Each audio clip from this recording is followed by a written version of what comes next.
అది నల్గొండ జిల్లా Miryalaguda RDO office. ఇటీవల ఆర్డీఓ కార్యాలయానికి సబ్ కలెక్టర్ హోదా లభించింది. దీంతో ఐఏఎస్ అధికారి నారాయణ్ అమిత్ బాధ్యతలు కూడా స్వీకరించారు. కార్యాలయం అంతా సందడి సందడిగా ఉంది.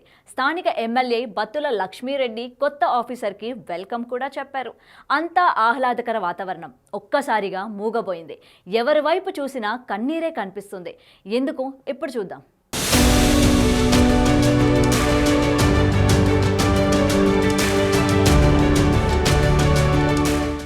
మిర్యాలగూడ ఆర్డీఓ కార్యాలయానికి సబ్ కలెక్టర్ హోదా రావడంతో గురువారం ఐఏఎస్ అధికారి నారాయణ్ అమిత్ బాధ్యతలు స్వీకరించారు. అప్పటి వరకు ఆర్డీఓగా పనిచేసిన శ్రీనివాసరావు కొత్త ఆఫీసర్కి బాధ్యతలు అప్పగించారు. ఈ కార్యక్రమానికి స్థానిక ఎమ్మెల్యే బత్తుల లక్ష్మీరెడ్డి హాజరయ్యారు.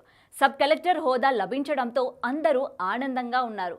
పాత కొత్త అధికారులు ఇద్దరూ మాట్లాడారు. అయితే అప్పటి వరకు ఆర్డీఓగా పనిచేసిన శ్రీనివాస్ కొద్ది కాలంలోనే ప్రజలతో సిబ్బందితో మమేకమై పనిచేసి మంచి పేరు కూడా తెచ్చుకున్నారు.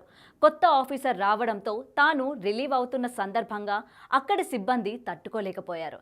తమతో ఇన్ని రోజులు ఉన్న ఆఫీసర్ బదిలీపై మమ్మల్ని విడిచి వెళ్తున్నాడు అని కంటతడి పెట్టారు.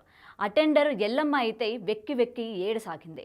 అది గమనించిన శ్రీనివాసరావు, నన్ను కన్న తల్లిలా చూసుకున్నావు, నిన్ను ఎప్పటికీ మర్చిపోను అని ఆ సమయంలో ఆర్డీఓ కూడా కన్నీరు పెట్టుకున్నారు. ఈ సందర్భంగా అక్కడున్న వారంతా వీరి బంధం గురించి చర్చించుకోవడం జరిగింది. ఏది ఏమైనా ఓ ఆర్డీఓ స్థాయి అధికారి అటెండర్లను అమ్మలా భావించడం గ్రేట్ అంటున్నారు స్థానికులు. మరి దీనిపై మీరేమంటారో కూడా కామెంట్ చేయండి.